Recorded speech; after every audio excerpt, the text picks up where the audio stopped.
आप जुड़ चुके हैं बोल्ड वॉइस के साथ। इस वक्त हमारे साथ मौजूद हैं Jammu Kashmir honourable high court के सीनियर एडवोकेट शेख शकील अहमद साहब। इनसे हम बात करते हैं जम्मू कश्मीर के सूरत हाल पर और इन्हीं से जानते हैं कि ये इन जम्मू कश्मीर की सूरत हाल को किस तरह देखते हैं। सर, आपका स्वागत है हमारे चैनल में। सर, जिस तरह से पिछले साल यानी 5 अगस्त को आर्टिकल 370 हटाया गया जम्मू कश्मीर से और जम्मू कश्मीर को 2 यूनियन टेरिटरीज़ में तब्दील किया गया, तो उसके हवाले से आप तो इस सब को कैसे देखते हैं आप? देखिए, सबसे पहले तो मैं आपको यही चीज़ बताऊंगा कि 5 अगस्त के बाद जो भी डेवलपमेंट्स हुई हैं, आप जम्मू में किसी भी मार्केट में चले जाइए, हालात इस तरह से रियासत के बन गए।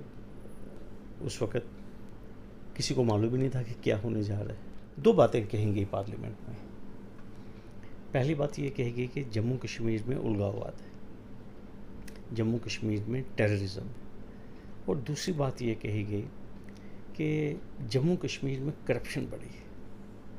ठीक है, अब देखने वाली ये बात है कि जो क्या ये टेररिज्म जो था, ये कोई 1 साल पहले था, 2 साल पहले था, और क्या जो यहाँ पे पहले जो सरकारें थी, क्या उन्होंने टेररिज्म को बड़े सॉफ्टली डील किया? ठीक है, जो लोग ये कहते हैं कि अभी टेररिज्म को सख्ती से कुचला जा रहा है, मैं उनसे ये पूछना चाहता हूँ कि मालूम कर लीजिए कि जम्मू कश्मीर पुलिस में जो STF विंग था वो कब बना? ठीक है, यहाँ पे आर्मी की सिक्योरिटी फोर्सेस की प्रेजेंस पहले कितनी थी और आज कितनी है? ठीक है, पहले कितने मिलिटेंट्स मरे और पिछले 2 सालों में या 1 सालों में कितने मिलिटेंट्स हलाक हुए? ठीक है, सबसे पहले तो आपको मालूम है कि जब हमारी रियासत थी ये 5 अगस्त से पहले या उससे 31 अक्टूबर या 30 अक्टूबर की बात हम करें, जो एम्प्लॉयमेंट के जो एवेन्यूज़ थे वो सिर्फ मुस्तकिल बाशिंदा जो रियासत थे, ये एम्प्लॉयमेंट के एवेन्यू सिर्फ उन्हीं के लिए थे। जम्मू कश्मीर में अगर किसी को कोई जॉब, नौकरी या combined services, Kashmir administrative services वगैरह, तो सिर्फ जम्मू कश्मीर के जो मुस्तकिल बाशिंदे हैं, मीन्स के जो परमानेंट रेजिडेंट्स हैं, वही एंटाइटल थे। यहाँ पे बाहर किसी भी रियासत का या यूनियन टेरिटरी का शख्स जो था वो यहाँ के लिए एलिजिबल नहीं होता था। ठीक है, क्योंकि PRC जो है प्री रिक्विजिट था। दूसरी बात, जहाँ तक जम्मू कश्मीर की बात है, जम्मू से तो किसी ने यूटी की डिमांड ही नहीं की। लोग DSP के बाद मुझे लगता है SP बनना चाहते हैं या SSP बनना चाहते हैं। कोई DSP के बाद इंस्पेक्टर बनना नहीं चाहता। तो हम लोग DSP के बाद इंस्पेक्टर बने, हमारी डिमोशन हुई है।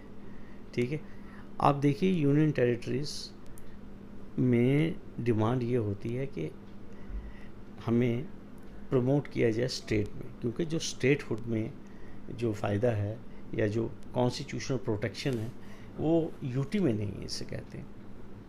अल्टीमेटली हुआ ये कि सरकार एक नोटिफिकेशन लेकर आई डोमिसाइल का। ठीक है, देखिए डोमिसाइल का जब नोटिफिकेशन आया तो सबसे पहले जो नोटिफिकेशन आया उसमें तो सिर्फ ये था कि सिर्फ अप टू लेवल 4 जो थे वो यहाँ के जो डोमिसाइल थे वही एलिजिबल थे, जिसे कहते हैं जो जम्मू कश्मीर के या जो भी डोमिसाइल थे। और आपने देखा कितना शार्प क्रिटिसिज्म हुआ उस पॉलिसी का, और आपने देखा with in I think 24 hours या लेस देन 48 आवर्स तरमीम की गई। और तरमीम के बाद जो अमेंडेड नोटिस आया उसमें कुछ नई कैटेगरीज़ का इजाफा किया गया। फॉर एग्ज़ाम्पल, हमारे जो ऑल इंडिया सर्विसेज के जो यहाँ पे मेंबर्स हैं उनके बच्चे इंक्लूड किए गए, प्लस जो यहाँ पे पब्लिक सेक्टर अंडरटेकिंग्स के जो मुलाजिम हैं और वो भी उस कैटेगरी में आए। वो बच्चे जिन्होंने 10th और 12th यहाँ पे की है और एक मखसूस पीरियड के लिए जिनका यहाँ पे रिहाइश थी, उनको भी इसमें शामिल किया गया। इसके अलावा यहाँ पे ऐसे लोगों को भी डोमिसाइल की कैटेगरी में शामिल किया गया, जैसे हमारे गोरखा थे, वेस्ट पाक रेफ्यूजीज़ थे। ठीक है, जहाँ तक तो गोरखाज हैं और वेस्ट पाक रेफ्यूजीज़ हैं, डेफिनेटली वो लोग काफ़ी अरसा से यहाँ पे रिहाइश पजीर थे, और अगर उनको ये कंसेशन दी भी गई तो मैं नहीं समझता हूँ ये गलत है। लेकिन आप ये देखिए कि 5 अगस्त के बाद कितने एम्प्लॉयमेंट के जो एवेन्यूज़ हैं वो जम्मू कश्मीर के बच्चों को मिले। और दूसरी बात, जो वैकेंसीज़ आज से 2 साल पहले एडवर्टाइज हुई थी, वो वैकेंसीज़ गवर्नमेंट ने रिक्रूटिंग एजेंसी से विड्रा कर ली हैं। ये वो वैकेंसीज़ थी जिन वैकेंसीज़ के अगेंस्ट सिर्फ हमारे जो मुस्तकिल बाशिंदा रियासत बच्चे थे वही एलिजिबल थे, और ये पोस्टें भी जो हैं वो वापस हो गई, जिसका सबसे बड़ा नुकसान हमारे जम्मू कश्मीर के यूथ को हुआ। और फिर उसके बाद आप ये देखिए, कानून के बाद कानून, ऐसे कानून जिसे कहते हैं, आप देखिए SRO 202 के ऊपर कितना यहाँ पे वावेला हुआ जिसे कहते हैं, कितनी जदोजहद जो है हमारे बच्चों ने की।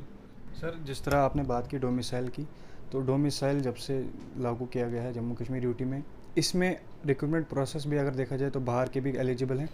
तो ये जो भी वैकेंसी इस टाइम पे आई, तो क्या ये जम्मू कश्मीर की यूथ के साथ, तो आपने कहा जैसे कि सब मानते हैं कि जम्मू कश्मीर की यूथ के साथ ये भेदभाव हुआ है, तो लेकिन आप अगर देख लें कि डोमिसाइल एप्लीकेशन के लिए भी कितनी भीड़ भाड़ लगी रहती है एप्लीकेशन के लिए। जिस तरह अगर हम ऑफलाइन की बात करें, ऑनलाइन बात करें, काफ़ी लोग सफ़र कर रहे हैं इस चीज़ से।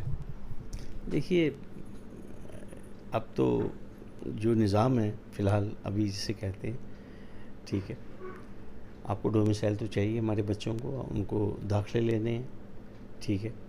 और शिकायत तो ये आ रही हैं कि भाई जो लोग बाहर के लोग हैं, जो कि न्यूली इंक्लूडेड कैटेगरीज़ हैं, उनको जल्दी डोमिसाइल मिल रहा है, तो जो हमारी रियासत के जो मुस्तकिल बाशिंदे हैं उनके लिए बड़ी परेशानी है। उनको कहते हैं कभी ये लाओ कभी वो लाओ। तो काफ़ी लोगों ने अपने कंसर्न भी इसके ऊपर हाईलाइट किए हैं, डिप्टी कमिश्नर्स से भी रुजू किया है कि जो आम शख्स है यहाँ का, जो यहाँ का ओरिजिनल जम्मू कश्मीर का है, उसको तो डोमिसाइल लेने में कोई दिक्कत नहीं आनी चाहिए जिसे कहते हैं।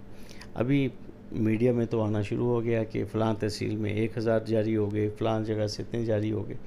लेकिन आपके माध्यम से मैं ये चीज़ ज़रूर कहूँगा कि हमने ये जो सिस्टम बनाया है, ये जो हम गवर्नेंस की बात करते हैं, गवर्नेंस का तो तभी मज़ा है ना कि आपके घर में आपका सर्टिफिकेट पहुंचना चाहिए, जिसे हम कहते हैं ऑनलाइन, जिसे कहते हैं अगर आपने ऑनलाइन भरा है।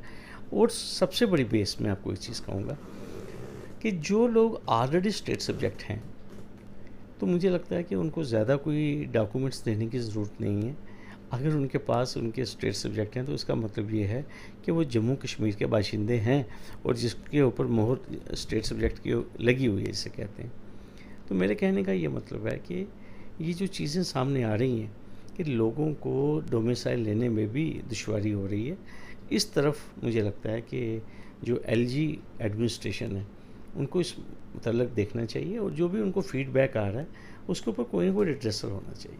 सर, अब लीगल फैटर्निटी से रिलेटेड बात करेंगे तो जिस तरह लोगों का ये कहना है कि आर्टिकल हटने के बाद ज़्यादा कहीं ना कहीं वकला बरादरी पे भी इफ़ेक्ट हुआ है। जिस तरह पहले अगर हम बात करें तो रजिस्ट्रेशन हटाई गई, फिर उसके बाद कैट का बेंच यहाँ पे जम्मू कश्मीर में जितने भी सर्विसेज मैटर्स थे वो, आप इस चीज़ को कैसे देखते हैं सर? देखिए, हमारी जो फ्रेटर्निटी है इसको तो काफ़ी नुकसान हुआ है, वकील दरबदर हो गया, मैं आपको साफ बात कहूँगा।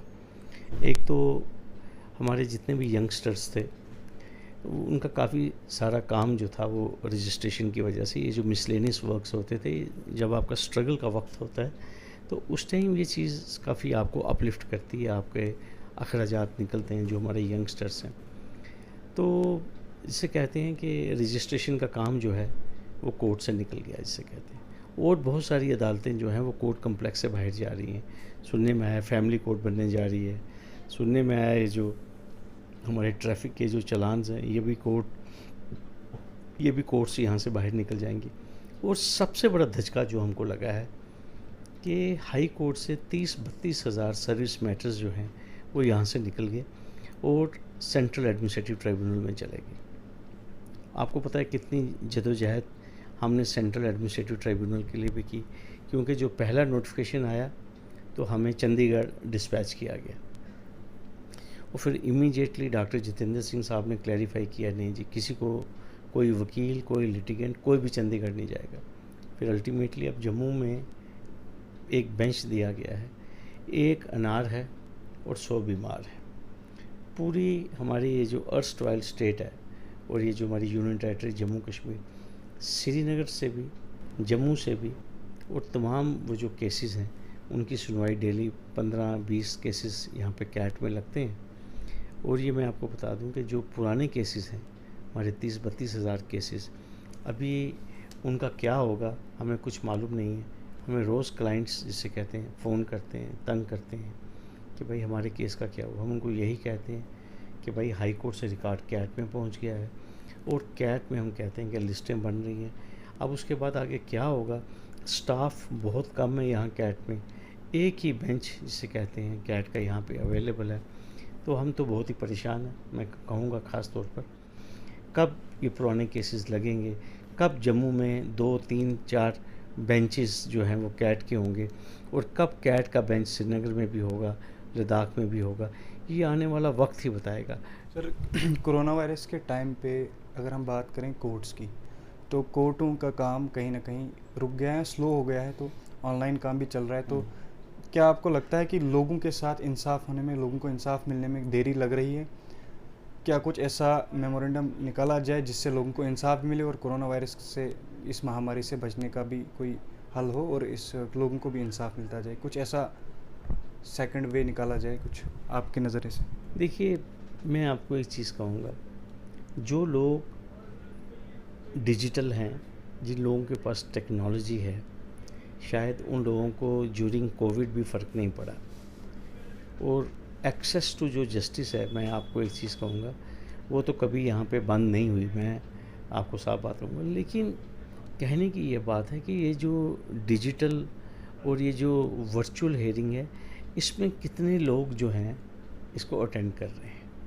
आप ये देखिए, हमारे जो बुज़ुर्ग हैं, जो हमारे सीनियर्स हैं, जिनको मोबाइल चलाना नहीं आता है, ठीक है, वो लोग बहुत रिलक्टेंट हैं। और साथ में आपको मालूम है यहाँ पे 2G है, टोटल दरबदरी है। मैं आपको साफ बात कहूँगा, जो एक रेगुलर हेयरिंग है, जो हम कोर्ट में बहस करते हैं, एक तसल्ली होती है वकील को, देखिए, ठीक है, वकील अपनी बहस करे, अपनी बात रखे। आर्डर करना जज का काम है, जज साहब की मर्ज़ी, वो आर्डर दें या ना दें, लेकिन एटलीस्ट वकील ने अपने मौक्कल से फ़ीस ली होती है, वो उसका स्पोक्स पर्सन होता है। तो वकील को खुद रात को नींद आने के लिए ना, ये चीज़ बहुत ज़रूरी है कि उसकी बात जो है वो सुनी जाए, और सुनी जाती थी हमारी कोर्ट में रेगुलर हेयरिंग्स में। लेकिन ये जो वर्चुअल मोड की हेयरिंग है तो ये मजबूरी है, वो कश्मीरी में कहते हैं चारा छुना की, ठीक है। तो अब जो बेचारा, जिसको बेल चाहिए है, जिसको कोई स्टे चाहिए है, जिसको कोई अर्जेंट रिलीफ चाहिए, उसके लिए तो कोई चारा नहीं है। वो अल्लाह से यही दुआ है कि ये जो कोविड-19 है, इसमें थोड़ी सी अल्लाह ताला रहम करे और हमारी कोर्ट्स खुलें। और इशारा तो पहले सुप्रीम कोर्ट से ही आएगा। अगर सुप्रीम कोर्ट में रेगुलर हेयरिंग स्टार्ट होगी, फिर ही देश की बाकी कोर्ट्स में भी रेगुलर हेयरिंग्स होगी। तो let's wait and let's hope for the best. तो ये हमारे साथ बातचीत कर रहे थे एडवोकेट शेख शकील साहब। तो इनसे हमने बात की तो जम्मू कश्मीर के सूरत हाल पे भी बात की, और उससे हटकर लीगल फैटर्निटी में जो प्रॉब्लम्स आजकल जम्मू कश्मीर में या पूरे मुल्क में चल रही हैं उन पे भी बात की। कैमरामैन इमरान के साथ Shahbaz Sheikh, the bold voice.